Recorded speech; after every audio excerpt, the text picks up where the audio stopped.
And welcome back, everybody. I'm the Doc Bob Lee for 107.5 WBLS. Our next guest is the founder and CEO of Strong Interactive, and he joins us to speak about his transition from working as a philanthropy advisor to pro athletes, entertainers, and business leaders to working in the technology space as a tech entrepreneur and change agent.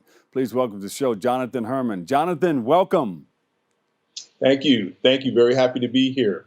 Jonathan, I see you in a number of different places, and I recognize your face. I don't know if we met in person, maybe at one of the locations. I've done a lot with a couple of the basketball players. I know you're associated with them too. But let's jump right in. Can you tell us a little bit about your early career in sports and entertainment? Sure, absolutely. So really coming out of college, I was fortunate enough to work with Columbia Records years ago with Sandra Trim-DaCosta. Yes. Really came to understand the basics of the music industry at that time. It was in a stage of transition, really, moving more into the digital realm, but we were still really in the early stages of that. And was able to learn under Sandra Trim-DaCosta, followed her onto GRP Records, where we did marketing for jazz releases at the time. And, just gained a tremendous amount of experience, really still being early in my career. Eventually went on to law school, learned sports and entertainment contracts from two entertainment law firms in Los Angeles. And that was really the first orientation I had into the space. There you go.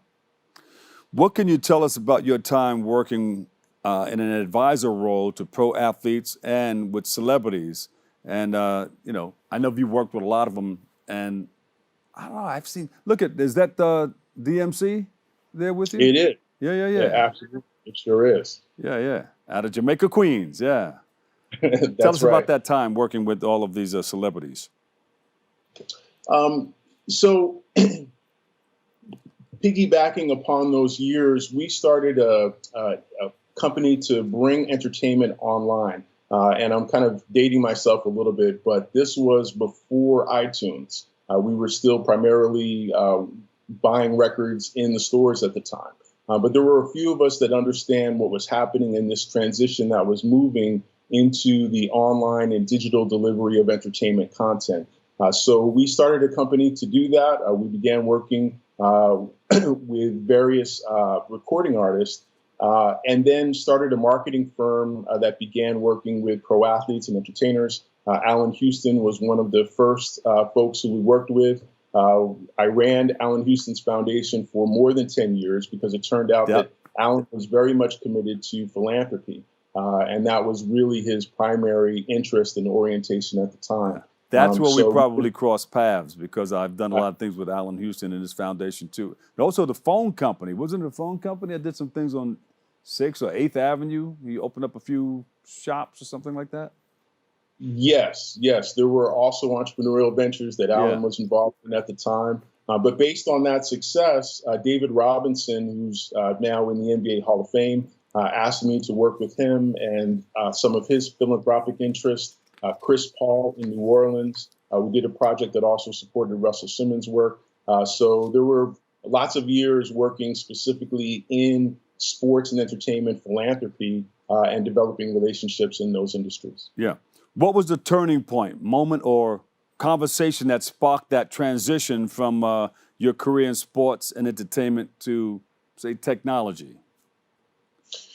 Well, I always had an underpinning in technology, was always really most interested in that space. We began to see some of the transition that was happening. We began doing websites. These were some of the first fan-based websites for professional athletes and entertainers, helping them build a digital presence, transitioned into being a small owner of a mobile app company in New York City that worked with Johnson & Johnson and others.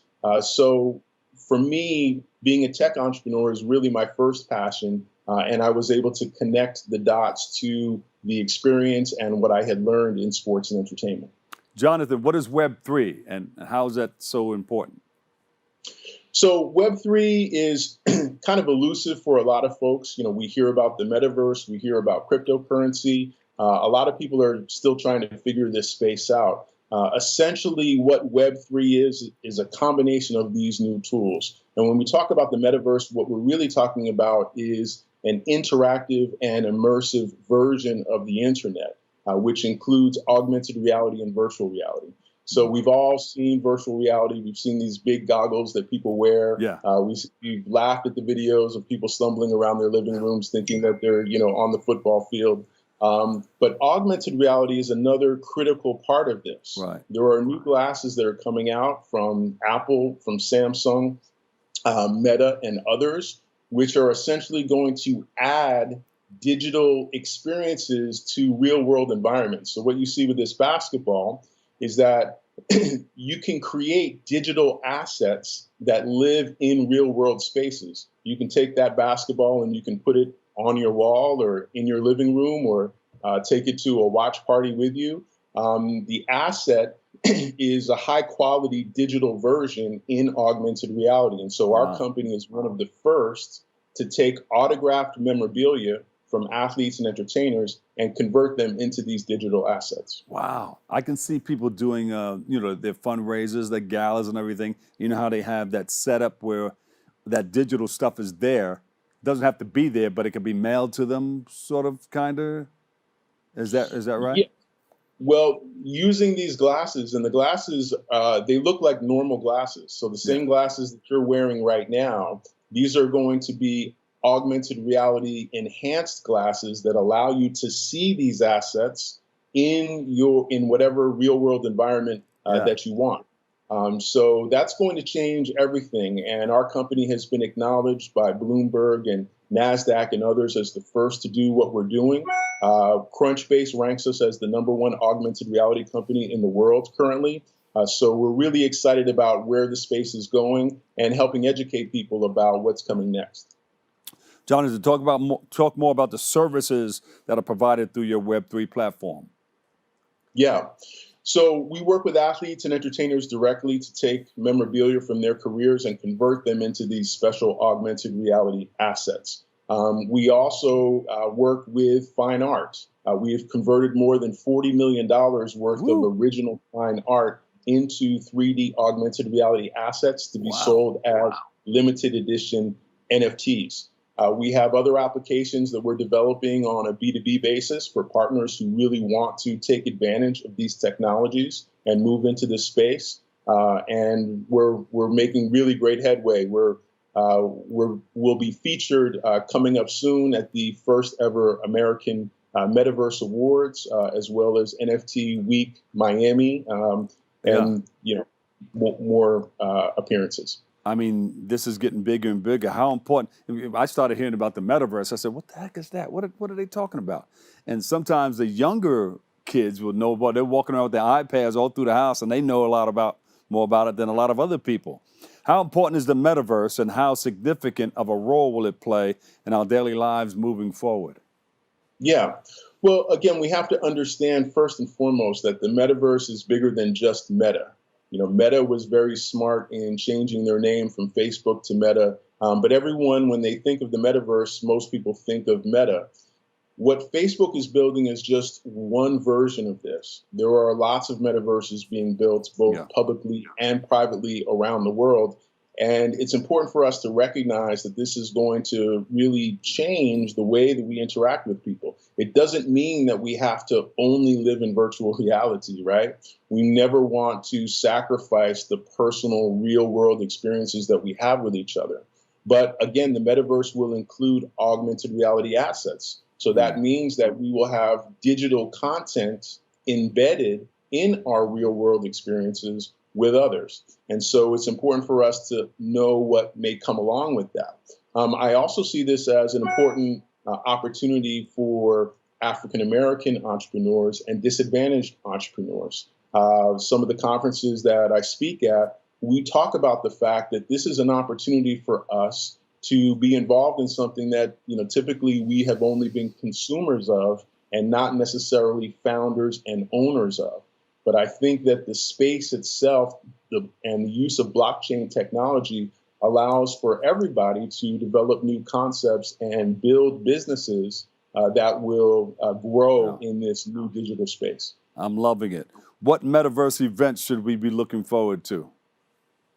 Well, I mentioned NFT Week here in Miami, That's coming up. Florida, where we're based. Yes, Mark Cuban spoke last year. I'll be one of the speakers this year. It's an exciting time to not only understand NFTs better and the broad uses of NFT technology, but it's also a good time to get down to Miami as well. There's a really thriving technology community that's here. The American Metaverse Awards will also be coming up. This will be the first time that this happens in the United States, and we will be taking a look at various types of metaverse projects in all types of industries from around the world. It'll also be another occasion to really understand and get excited about what's coming. All right, Sandra DaCosta, the crew, let's get ready, pack our bags. We're going. That's around my birthday time. We're going to Miami. Please come down. We want to give a big shout out and big thanks to Bull Lion and everyone who's involved in the work that we're doing. This is really an innovative time. What's coming is going to be the best, I believe, of what technology has to offer. But it's important that we do it in a responsible way, and I think we're on the road to doing that. That's good. Anything on the website that we should follow or social media? Sure. Absolutely. So our website is stronginteractive.io. You will see links there for the different companies that we have that we're working with, both in sports and entertainment, in fine art, as I mentioned. You'll be able to participate in some of those. We're going to do some NFT drops, a new NFT coming out soon, a new release that'll be primed up for probably 2 weeks from now. So, please connect with us and stay tuned for what's coming. Jonathan, thank you so much. You're always welcome to come back, all right? My house is your house. Much appreciated. Good to be with you. You got it, okay. Jonathan Herman, tech entrepreneur, founder and CEO, Strong Interactive. Make sure you check out everything that they're doing, okay? We'll take a quick break right here. I've got a whole lot more. Kick off your shoes and relax your feet. It's coming your way. We're open.